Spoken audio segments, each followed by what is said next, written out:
네, 여러분 반갑습니다. 8월 1일 날 7월까지도 굉장히 무더웠는데요. 8월도 굉장히 무더운 한 달이 될 것 같습니다. 내일 뜨겁게 대한민국을 평론해 주시는 두 분을 만나보시죠. 지난주 금요일 날 저녁에 이 두 분들의 사자 후가 경찰청 앞을 뒤흔들었습니다. 먼저 제가 손모가지라고 일부러 웃기게 했더니 재밌었어요. 어떤 분이 노정열 씨 사람 그렇게 안 봤는데 어쩌면 그럴 수가 있어요. 너무 재밌었어요. 그러니까 개그맨이 재밌게 해갖고 사람들이 많이 박봉수 웃었어요. 시사평론가님 어서 오십시오. 안녕하십니까, 반갑습니다. 개국본 세트가 세 단장 했습니다. 네, 어딜 보고 얘기해야 될지 모르겠는데 하여간 카메라죠. 멋진 네. 이 기술적으로 4K 카메라를 비롯해서 이동식으로 바뀔 수 있는 뭐 세트까지 아주 8월 맞아 세 단장한 시사타파 개국본 많이들 시청해 주시기 바랍니다. 네. 야, 지금 말씀하셨지만 저거 뭐 IP 카메라라 그러나요? 네, 인터넷에 연결돼서 원격으로 사실 그 전까지 카메라맨이 뒤에 있다고 생각했었다면 이제는 그걸 뛰어넘어서 조절할 수 있는 방식으로 바꿔놨기 때문에 조작하는데 그 우리 감독님이 힘들 건 더 많이 생겼습니다. 이 직접 다 해야 되는데. 다 체크해야 되니까. 네, 근데 뭐 카메라가 이렇게 떴다고 저희 카메라맨들의 신상에 이상이 있지는 않습니다, 여러분. 그러거나 말거나 저희는 훨씬 더 고퀄리티에 이제 언제고 4K까지 할 수 있는 그런 화질이 돼 있기 때문에 기대가 큽니다. 네, 반갑습니다, 박쌤. 그리고 역시 제가 본 김현정 위원장의 모습 가운데 가장 열정적으로 포효해 주신 평택 의뢰 김현정 위원장님 어서 오십시오. 예, 반갑습니다. 예, 평택을 지역위원장 김현정이고 민주당의 비상대책위원을 맡고 있습니다. 그리고 현재 92분의 굉장히 중요하신 원외 지구당 위원장 전체 대표이신 더원협의 위원장님이시죠. 저 개인적으로는 이렇게 소개드리고 싶습니다. 구독자가 11,400명에서 멈춰서 고민이 큰 유튜버 김현정 비대위원.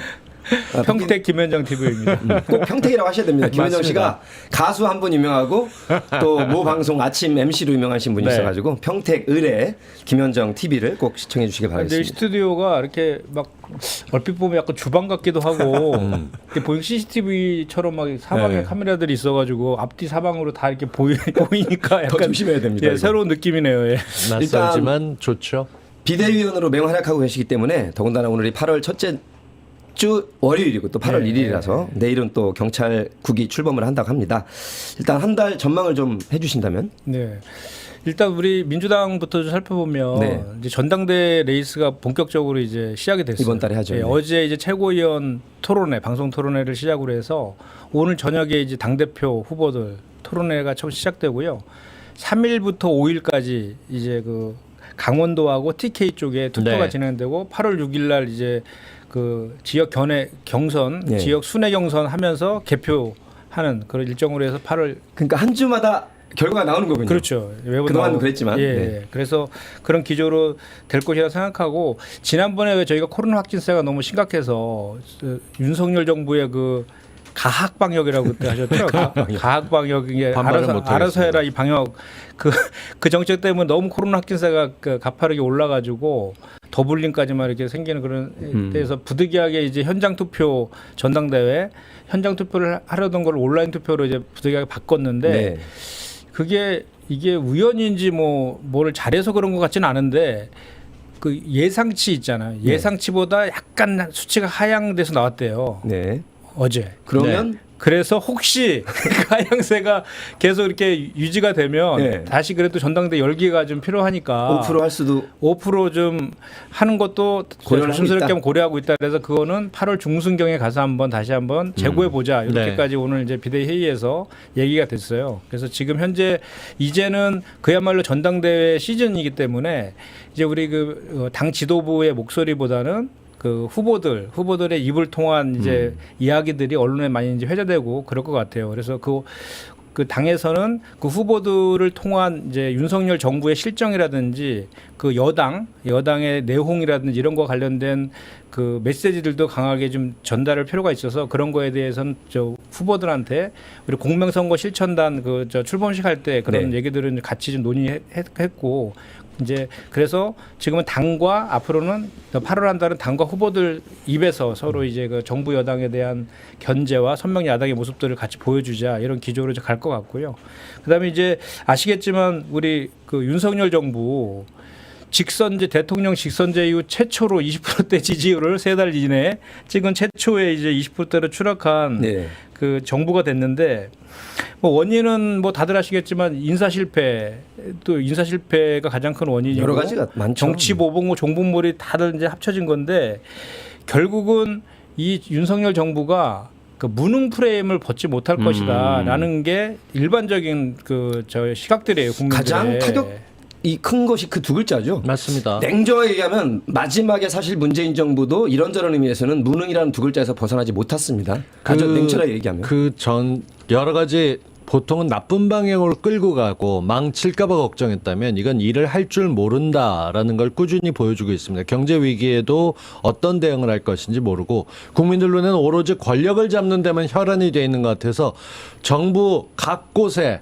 구석구석에 남는 검사들 다 데려다가 집어넣는 그런 일들을 벌이고 있지 않습니까? 그러니까 그래서 우리가 이제 그 인사 참사라든지 사적 채용이라든지 이런 것들이 이제 지지율 하락의 원인으로 이렇게 얘기하고 있지만 그 기저에는 국민들이 이 윤석열 정부에 대한 믿음이 점점 이제 없어지고 있다는 거예요. 그러니까 이 정부는 지금의 이렇게 어려워진 경제나 민생을 살릴 능력이 실력이 없는 없다. 거죠. 네. 이것 쪽으로 이제 점점 수렴해 가는 것 같아요. 그래서 뭐 다들 아시겠지만 그런 얘기 있지 않습니까? 저 지지율이 30%대면 그 누가 말을 안 듣고. 정치인들이 말을 안 듣고 20%대면 공무원들이 말을 안 듣는다고. 10%면. 벌써 10%대는 이제 측근들도 떠난다고 그러더라고. 근데 이제 하는군요. 벌써 그런 얘기가 들리더라고요. 그 얼마 전까지만 해도 윤핵관들이 주최하는 뭐 모임이나 토론회 같으면 서로 가려고 막 했는데 네. 이제는 물어본답니다. 여기를 가야 될지 말아야 될지. 81밖에 안 됐는데. 왜냐면 윤석열 정부에 기대해서 가는 것이 다음 총선에 나한테 유리할지 말지를 벌써 맞습니다. 생각하고 있는 게 현실이래요. 선긋기인데, 이건 제가 일종의. 직접 들은 얘기입니다. 네. 예, 그런데 그래서 윤석열 정부가 어떻게든 이 이제 지지율 하락 같은 걸 좀 타개해 보려고 여러 가지들 시도하고 있잖아요. 그 대표적인 게 그냥 그 뭐죠? 얼마 전에 그 만 5세 입학 연령 낮추겠다. 그 타겟책이에요, 그게? 이런 식으로 이제 타도책 아니에요, 타도책. 이제 뭔가 이렇게 이런 부정적인 평가를 좀 만회하려고 뭔가 던지는 발악을 것들이 해보는데. 깊이 있게 사회적 합의나 토론도 없이 그냥 툭툭 던지다 보니까 오히려 더 뭐 맞습니다. 이것도 학부모나 교원단체에서 결사 투쟁하겠다고 지금 이렇게 네. 벌써 어제부터 막 이렇게 나오고 있는 그런 상황이고 일반 그래서 국민들 여론도 좋을 리가 없을 텐데. 심지어 미국으로 잠깐 쉬러 가고 도망간다 뭐 이런 얘기하고는 안철수 의원조차도 네. 이 모든 정책을 펼 때는 사회적인 합의도 필요하고 왜 그런지 설득하는 과정이 있습니다. 그러니까 깜짝 쇼처럼 발표하게 되면 100% 실패하는데 이를 연이어서 계속하고 있습니다. 이런 면에서 특히나 이 교육 관련된 부분들은 예민한데요. 모든 부분에서 예민할 수밖에 없는 부분인데 이렇게 처리한다. 관련된 담당자의 자질도 의심스럽지만 이렇게 발표하는 거 보게 되면 정말 악소리 나오고 얘들 왜 이래? 지지했던 분들도 답답해하고 있어요. 이렇게 하기 싫으면 그냥 내려놔도 되는데.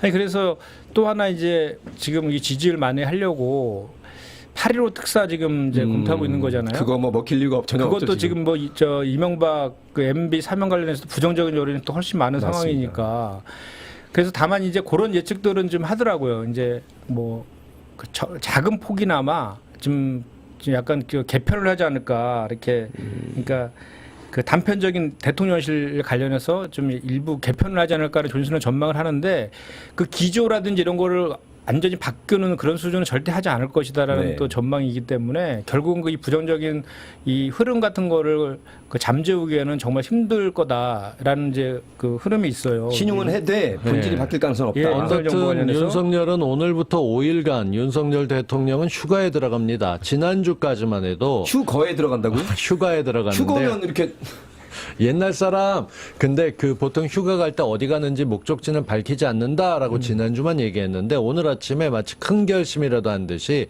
이 상황에 무슨 휴가냐 마음 불편해서 안 간다라고 마음을 바꿨습니다. 저는 한 가지 부탁드리는데 이 얘기 들으니까 댓글들이 정말 가관이에요. 그 저도 같은 데 가면 술 먹을 때 혼자 먹어서 쓸쓸해서 안 가나? 내지는 이 서울에 같이 가면 맨 되지. 술 얘기만 나옵니다. 근데 저는 딱 한 가지 당부시키는 게 윤석열 대통령님 별로 바라는 거 없습니다만 제발 복지부 장관이나 5일간 좀 뽑아서 국가 방역의 위기인데 장관이 없어. 5일간 후보를 뽑든가 안 되면 미국 가는 안철수 바지가랑이를 잡아서라도 장관시키고 주식 내놔라 이렇게 하는 것도 하나의 방법이에요. 그러니까 뭔가 좀 해결해 줬으면 좋겠습니다. 제 생각에는 복지부 장관 들어오면 더 망할 것 같아서 일단 안 들어오죠. 들어오면 주식을 다 그렇죠. 맡겨야 되니까. 전문가가 누가 들어오겠습니까 이 판에. 근데 언제까지 이렇게 비워둘 수? 제가 이거 보기에는 정말 무책임한 태도예요. 차관이랑 청장으로 그냥 갈 것 같아요. 그래 이제 이런 국면을 전환할 카드들이 마땅치 않은 데다가 네. 또 경제 민생은 점점 악화되고 있고 그거를 해결할 수 있는 능력도 갖추지 않으니까 의지도 없어 사실. 네. 이제 그런 얘기들이 있잖아요. 그런 얘기까지 있어요. 내일부터 이제 경찰국 시행되잖아요. 네, 8월 2일부터입니다. 예, 그래서 본격적인 사정 정국을 통해서 이제 그 국면 전환을 그거로 하겠다. 더 망하는 길인데 그게. 아니, 그런 예상을 실제로 하고 있어요. 그런 예. 생각하고 있고 또 하나는 이제 이따가 좀 잠깐 말할 기회가 있을지 모르겠지만 공공기관 이제 방만 경영 뭐 지적하면서 해야죠. 네. 뭐 이렇게 민간 그 기관들 민간 회사들하고 경쟁력이 떨어지면 축삭으로 폐지하겠다 해서 실제로 민영화를 하려고 하는 그 의도까지 뭐 보이고 있고 또 이렇게 공공기관들이 1년에 한 번씩 경영 평가를 하거든요. 네. 그 경영 평가를 개편하겠대요. 왜 개편하겠습니까?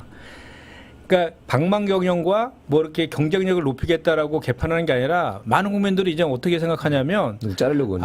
전 정부 인상 공공기관 임원들 찍어내게 하려고 바꾸는구나 이렇게 생각할 정도로 이 부정적인 인식이 커졌다는 거죠. 근데 그냥- 그런 것들을 네. 지금 쭉 진행할 것이다라는 예상을 좀 많이 하고 있죠. MB 때 LH공사가 왜 경쟁력 있는 민간 아파트까지 건설하느냐라고 심하게 꾸짖고 이 얘기가 청와대의 의중이다라고 얘기해가면서 결국 일을 못하게 했고 거기에 뭐 박덕흠 같은 사람들이 열심히 떠들어가면서 어떻게든 이건 민간 줘야 된다 해서 나갔던 게 이 대장동 개발 묶이면서 한참 걸렸던 거 아닙니까? 그러니까 어떤 식이든 민영화라는 단어는 절대 쓰지 않습니다. 방만 경영에 선진화라는 말 주로 썼죠. 네, 그렇게 해서 다 잘라내지만 잘 보셔야 됩니다. 이게 전임으로 있었던 임기가 보장돼 있던 사람들을 잘라내고 거기에 덧붙여서 자기 사람 꽂아놓고 그중에 절반은 감히 가엄사가 될 것이다. 이런 얘기를 하고 싶고 요즘 법조계가 어려운가 봐요. 다 공무원으로 어쩌다 별정직 공무원으로 그렇게들 가고 싶어 하는지 이해가 가지 않지만 그런 움직임이 보이고 있는 것도 사실입니다. 그렇죠. 그리고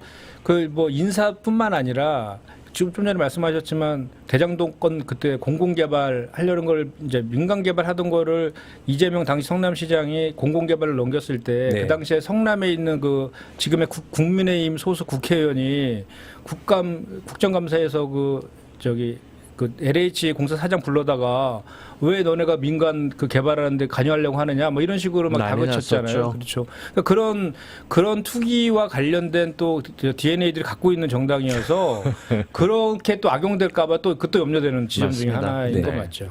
자 이제 8월 전체 전망을 짚어주셨고요. 비대위에 있었던 예.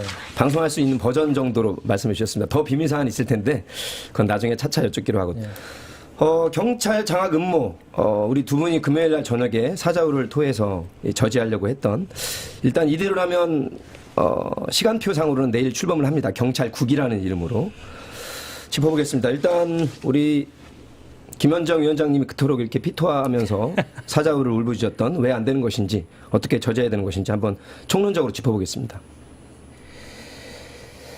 예, 그러니까 우리 얼마 전에 그 지난달이죠. 지난달에 경찰국 설치할 때 이제 그때 그 치안감 인사가 한번 번복된 그렇죠. 적이 있다라고 하면서 정확한 사실관계 확인도 없이 그때 그 윤석열 대통령이 국기문란 행위다 이렇게 막 지적하면서 경찰청 자체 조직 자체가 대단히 그 문제 있는 것처럼 막 인식 확 시켜놨잖아요. 네.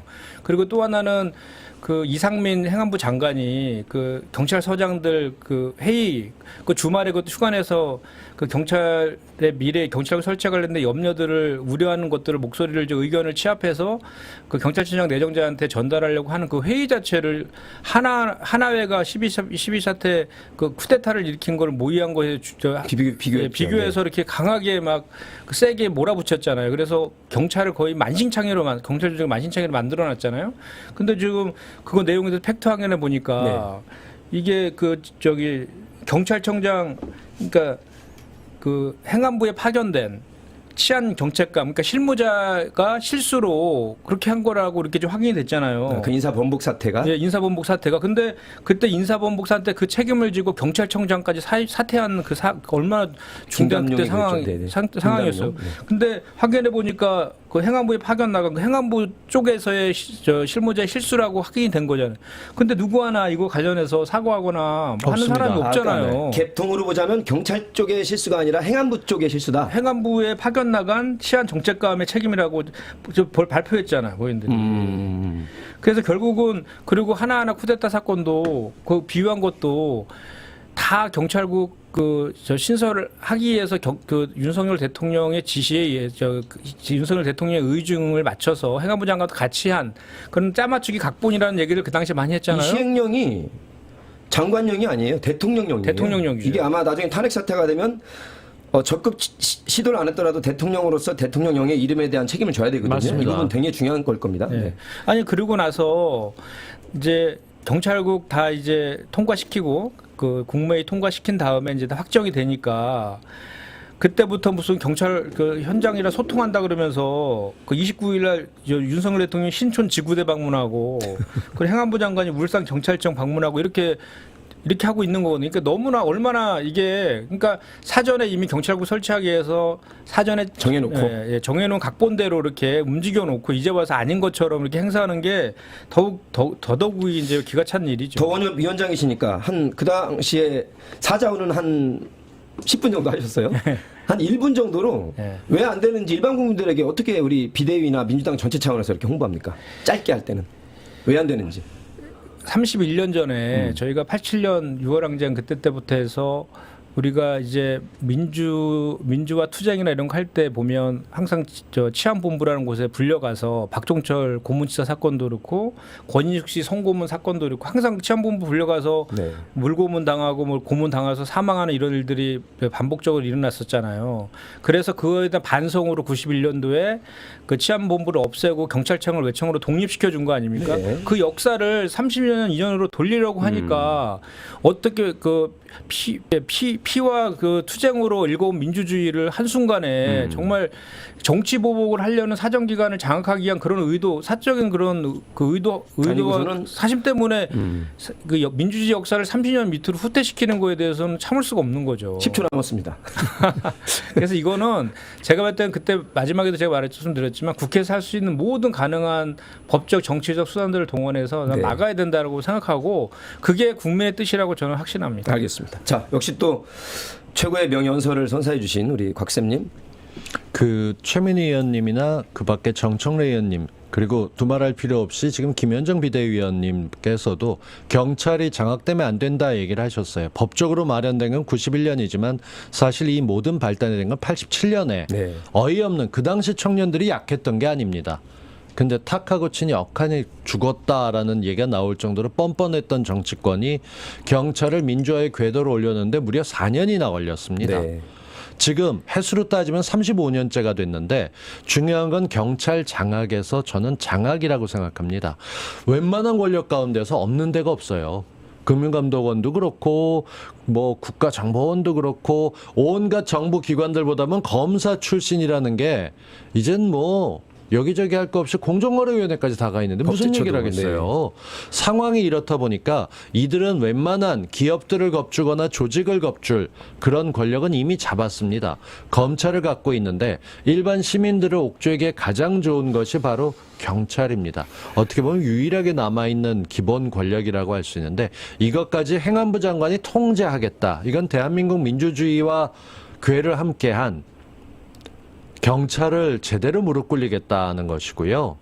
그 경찰은 알아서 길 거야라는 얘기를 했었던 김건희 씨의 전화 인터뷰가 떠오르는 장면이기에 저는 이 장악만큼은 막아야겠다 생각하는데 8일 날 지금 여야가 합의해서 경찰청장 청문회가 예정돼 있다고 합니다. 제대로 따져 물어야 되고 여기에 대해서 무조건적으로 동의한다면 이건 엄중히 지적해야 될 문제입니다. 사실은 윤희근 입장에서도 제대로 된 경찰이라면 이런 식으로 하면 경찰청장 자체가 허수아비 체제가 되는 건데요. 그러니까요. 경찰국을 통해서도 움직일 수 있거든요. 그러려고 하는 것이고 비대위에서의 지금 회의 논조나 지금 결의 사항은 어느 정도로 정리가 되고 있나요? 그러니까 지난번에 제가 경찰자각 특별위원회 특위 만들었다고 했고 그 위원장이 이제 한정혜 네, 의원이 이제 내정됐는데 오늘 4시에 잠시 뒤인데요. 그때 첫 이제 회의를 발대식 겸 회의를 열어요. 예. 그래서 앞으로 어떤 그 법과 정치적인 그 액션들을 할 것인가에 대한 논의를 한다고 하더라고요. 일단은 기본적으로는 그 권한쟁의 심판이 가능할 것 같아요. 권한쟁의 입법부를 침해했기 때문에. 그렇죠. 행정부가 그 시행령이라는 걸 통해서 입법권을 침해했다는 그 권한쟁의 신청이 가능할 것 같고, 그 다음에 해임권이나 탄핵소추 같은 경우에도 얼마든지 요건은 가능하다라는 네. 거라서 그거를 그 어떤 것으로 어떤 시기에 어떤 수위로 할 것인가에 대한 논의들이 필요할지 몰라도 저는 반드시 해야 된다고 그렇게 생각하고요.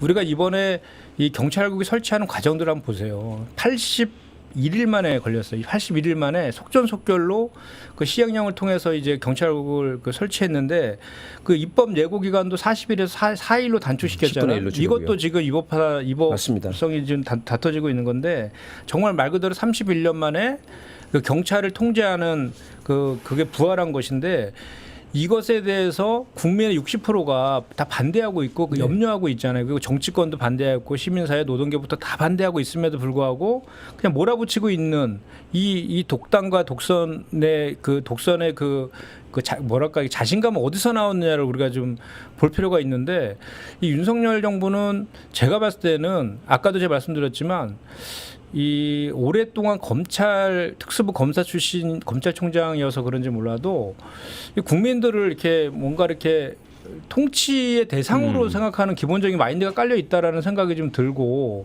그리고 우리가 이제 뭔가 이렇게 2대8 논리로 20%가 끌고 가고 80%는 그냥 시키는데 따라와야 된다라는 그런 뭔가 이렇게 그런 그 관념 갖고 있는 사람들이 있잖아요. 우월주의나 선민의식 이런 게 있는 거, 그런 게 기저에 깔려 있지 않으면 이렇게 근거 없이 이렇게 모든 국민들이 반대하는데 그것도 여당조차도 지금 우려를 하고 있는 거를 이렇게 밀어붙이는 이유가 설명이 잘 안 되고요. 또 이거를 이 국면을 해소하려고 하는 그 접근도 정말 한심스럽게 짝이 없는 게 계속 지금 경찰대 폐지하겠다 그렇잖아요. 경찰대 폐지를 해서 그 경찰대의 특권을 자꾸 부각시킴으로 인해서 그러면 그렇게 하면 국민들이 그것 때문에 그 경찰국 설치에 대해서 좀 무관심해질 것인가라고 생각하는 것 자체도 정말 그 이해가 안 될 뿐만 아니라 또 뭐 경찰제도 개선위원회를 또 설치하겠다네요. 그래서 뭐 경찰 이제 또 앞으로 경찰을 계속 손보겠다. 이것도 이제 우리가 항상 뭔가 제도 개선 관련된 위원회가 생기면 뭔가 하나의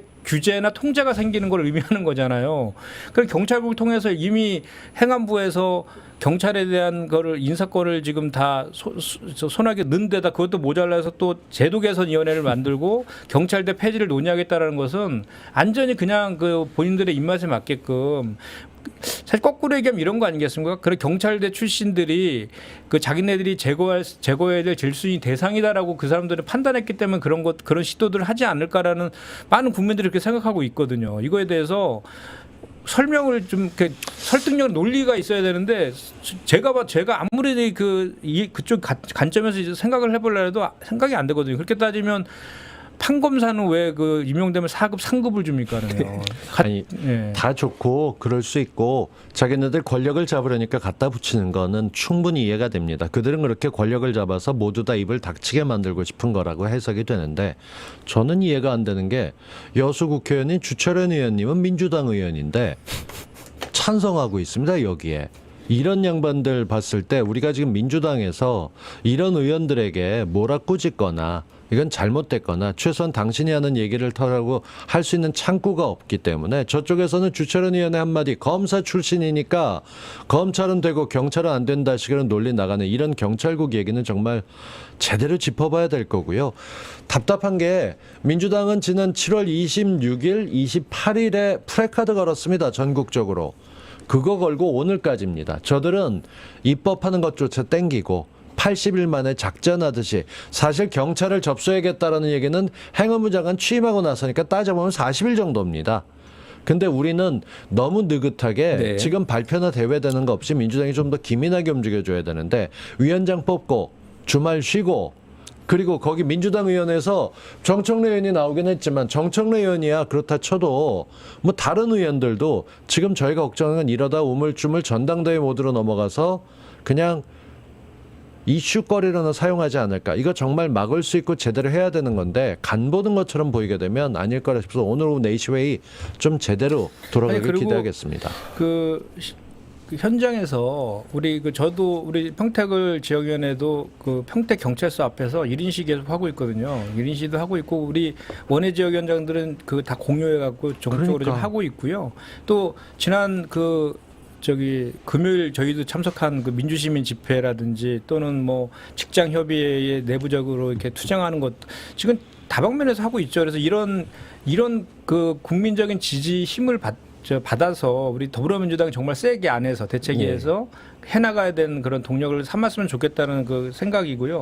조금 전에 그 말씀 모 국회의원 얘기를 하니까 갑자기 그 생각이 들더라고요. 이게 되게 특정 의원을 거론할 수는 없고 기대님은 하시면 안 되고 저는 해도 됩니다. 오늘 이제 제가 지난번에 한번 잠깐 말씀드린 것 같은데 당원 청원 제도가 오늘 이제 실제로 이제 시행이 되거든요. 오늘부터. 네. 그럼 5만 명 이상이 청원을 하면 당원이 청원을 하면 그거에 대해서 답변을 해줘야 답을 해야 되고. 돼. 그래서 오늘 우스갯소리로 누가 모 의원 윤리심판원에 해부하라는 게 바로 5만 명 넘을 거다. 뭐 이런 얘기 막 정말 하더라고요. 꼭 필요한 제도고. 그렇습니다. 근데 이 얘기도 나온 김에 한마디 하자면 지금 문자 폭탄 보내지 마라라고 얘기하고 있지만 의원실에 팩스 보내도 답 주는 사람 없습니다. 그리고 의원실마다 폰 하나씩 정말 휴대폰 하나씩 다 사서 나눠주고 싶어. 자기 전화가 뜨겁길 원치 않는다면 의원실 대표는 휴대폰 하나 쓰면 거기 문자라도 보낼 수 있게. 요즘 누가 유선 전화로 길게 얘기합니까? 근데 여기에 대해서 또 가만히 있지 못하시고 우리 조홍천 의원께서 의원들 겁주는 플랫폼이냐? 라고 얘기했습니다. 조홍천 의원님 정식으로 한마디 드리겠는데요. 그 정도로 겁먹을 것 같으면 의원 하지 마세요. 내 말이. 정말 정말 국민 소리 안 듣겠다고 얘기하는 것도 하루 이틀이어야지 지금 만드는 날에게 뭐 하는 짓입니까? 근데 아까 조금 전에 우리 각선께서 경찰청장 청문회가 8일로 예정돼 있다는데 그게 기사가 떴나요? 네, 이미 속보로 나온 지가 꽤 됐고 아니 제가 아까 회의할 때까지만 해도 없었습니다. 없었고요. 그랬는데 이제는 8일로 예정됐다고 국민의힘 쪽에서 얘기가 나왔고 지금 국내에서 지금 동의하고 있다라고 얘기하고 있습니다. 아니 저쪽에서 계속 유사명 총경이나 이런 분들 증인 채택하는 거 반대하고 또 윤석열 대통령이 5일까지 네. 청문 보고서 재송부 요청해가지고 우리 당에서는 되게 격양돼 있고 아까 그런 분위기였는데 오늘 행안위 8일로 회의에서 잡혔네요. 관련 안건을 채택한다고 했으니까 8일로 잡혔구나. 네, 그래서 8일날 경찰청장 후보자 인사청문회 열고 잠정하기로 됐다고 이만 의원하고 김교훈 의원이 서로 얘기한다고 하니까 정리 좀 해보겠습니다. 중요한 포인트는 일단 곽쌤이 제기하신 국회의원 의정활동비, 정책활동비 등등에서 세비를 굉장히 많이 받는데 자기 돈이든 아니면 민주당 당비로라도 제가 보기에 현역 의원만 필요할 것 같아요. 원외위원들은 하나 가지고도 다 답변하시잖아요. 그죠? 네. 그러니까 지금 이게 금배지 단 사람들이 말이죠. 자기 업무용인데 왜 이렇게 문자 폭탄이라는 말을 쓰면서 난 그것까지 볼 시간 없다 이런 명분을 내세운다면 네. 폰 하나씩 169명에게 딱 한 대씩이라도 국민과의 소통용 문자를 하나 해서 그거는 비서 중에 하나가 전담하면 되는 것이죠. 아니 저는 그런 핑계를 댄다면 저 그죠? 같은 일개 유튜버도 방송 시작하고 지금 3년 됐는데 전 휴대폰 번호 공개해놓고 문자 받고 톡 받고 온갖 거 다 합니다. 네. 그리고 지금 뽑혔던 성북구청장 같은 경우는 하루에 많으면 400통의 문자가 온다고 하고 이재명 의원 같은 경우는 번호는 모르지만 맘만 먹으면 인스타그램 DM이나 페이스북 메시지나 텔레그램이나 뭐 이런 것들을 통해서 소통하는 게 하루 종일입니다. 네. 근데 다른 의원들은 그 얘기 듣지 않겠다고 내가 알아서 혼자 똑똑하니 잘할게 이렇게 되는 국회의원이라면 왜 투표받습니까? 자, 저희가 갈수록 파일이 쌓이고 정부화 시대에 걸맞게 저희가 준비를 하고 있으니까 예전에 2000년 총선 낙선 운동이 있었습니다. 그때 상당한 위력을 발휘했거든요. 네. 예, 그것 가지고 뭐 안진걸 소장부터 참여연대, 경실련 등등 감옥에 갔다 온 사람도 있고 굉장히 고초를 겪었지만 어쨌든 22년이 지났지만 지금 시대가 많이 바뀌었습니다. 진보 유튜버들도 169명 다 파악하고 있고요. 성향이나 언행 그리고 앞뒤가 안 맞는 얘기들 다 파악하고 있고 문자폭탄이라고 욕하는 부류들 정확히 1년 10개월 남았지만 위력이 얼마큼 될지 모르지만 분명히 낙선을 시킵니다. 문자폭탄이라는 말로 우리 국민들의 의사표현을 이렇게 비하하고 낙인 찍는 의원들 따위는 필요가 없는 것이죠. 그런 사람들이 무슨 금배지를 달고 국회의원 활동을 합니까? 이미 달고 있으면서 전에는 없었던 제가 재선 3선 하면서도 그냥 지역구에 만나면 얼굴 대놓고 한국 정서상 욕하기나 부탁하기 쉽지 않습니다. 근데 잘못된 부분에 대해서 국민들이 의사 표현을 하는 거고 그게 익명으로 가는 게 아니라 문자 보내면 자기 번호가 그렇죠. 있습니다. 네. 책임지겠다는 자세라는 거. 개 중에 몇몇 분이 좀 거친 말을 쓰실 수도 있겠지만 아니 그거는 그건- 퍼센트로 따지면 그러니까요. 오차범위 내잖아요. 솔직히 말하면 저는 100명 늘- 중에 두세 명인데. 그러니까 존경하는 아무개 의원님 이러이러한 발언에 대해서 알고 싶습니다. 말씀해 주십시오. 뭐 이런 식으로 표현해서 보내자라고 얘기를 해왔고 이게 건전한 정책 꼭 필요한 시민 참여인데 여기에 대해서 민주당의 대선 후보로 나섰던 사람을 비롯해서 국민과 함께 하겠다는 얘기를 하고 있는데 현직 의원들 같은 경우는 이런 거 안 들으면 좋겠다. 힘들어서 안 하고 싶은 게 국회의원이 되는 게 맞습니다. 놀 생각하면 자, 169 거기 왜가 명. 있겠어요. 그렇게 듣기 싫고 바쁘면 이해를 합니다. 일면 계속 올린다는 건 나 그럼 하나를 개설하라니까. 그럼. 소통용 휴대폰 하나 개설하는데 얼마나 들어가 한 달에. 주로 받는 것만고 문자 보내면 요즘 알뜰폰이 2만 원이면 합니다. 그러니까 쓸데없는 무슨 국회 의정활동에 방해된다는 그런 말 할 거라면 차라리 개설을 하나 하시고 소통 전담 비서관 둘 것도 없어요. 9명 중에 하나 딱 설정하면 되는 것이고. 저도 이제 가끔 이제 우리 당원분들한테 단체 문자를 보내거든요. 그러니까 한 달에 한 번은 무조건 보내고요. 이제 월간 활동 보고 해가지고 보내고 이제 특별한 일 있으면 또 보내고 그러면 이게 문자들이 와요. 그러니까 저도 폰이 2개거든요. 아, 문자 그러니까요. 전용폰이 있는데 오면은 그 날 잡아고 그거 답변 이렇게 하는 응원하는 시간이 있어요? 거는 감사하다고 드리고 또 의견이 오면 그거에 대해서 답변 드리고 이게 또 그 문자로 하기 좀 힘들면 직접 전화 드려 갖고 하기도 하고 그런 것들이 이제 하나하나 누적되니까 그 호응이 좋더라고요. 그게 직접 민주주의잖아요, 사실. 네. 소통이고 의원을 하던 심지어 지금 지역구에 있는 원외 지역위원장인데 이렇게 하고 있는데 누군가는 듣기 싫다고 하는 건 진짜 국민의 공복으로서 국회의원이 되겠다라는 그 기본부터 틀려 있다 이 네. 말씀 꼭 드리고 싶습니다. 그게 이제 그렇더라고요. 처음에는 문자가 감당할 수 없는 정도로 많이 와요. 그러겠죠. 많이 와. 그러니까 그래 처음에는 정말 막 힘들더라고. 근데 그게 이제 어느 정도 반복적으로 이렇게 되면은 그 이제 질문하거나 이제 궁금한 것들이 많이 해소가 되잖아요. 그럼 그게 점점 줄고 걸러지죠. 네. 이제 응원하는 그 이제 그렇게 한번 답변 드리거나 그러면 이제 응원하는 그 문자로 또 바뀌고 그건 잘해서 그런 거고. 아니 실제 그런 과정들을 그러니까 문자에 꾸준히 자신 없는 사람은 하면은 금배지를 달지 마. 맞아요. 간단한 원칙이야. 간단한 원칙. 그 소리 듣기 싫다고 대한민국 특권이란 특권을 다 누리는 사람들이 세상에 이런 철면피가 어디 있습니까? 이건 국짐과 똑같은 짓들이야. 더하죠. 더하죠. 국짐당 의원들 제가 연락하고 뭐하고 하는 경우들 문자 보내고 나면 뭐 거의 대부분 답이 옵니다. 그러니까 언론이나 관련돼서 유튜브 하는 쪽이라고 하면 진보 보수 상관없이 답 주는 사람들이 있습니다. 우리 당 의원들 답 잘 안 줍니다. 각선님이 보내도 안 해요? 네. 제가 고민정 의원한테는 10번 보내다 포기했어요. 번호 잘못 알았나. 저쪽은 뭐라도 시비 걸 것 같으니까 약간 껄끄럽거나 불편하고 그쪽은 오해를 풀고자 싶어서 뭐라고 얘기합니다. 이쪽은 아군이고 우리 식구다 싶으니까 무슨 잡은 물고기야 우리가?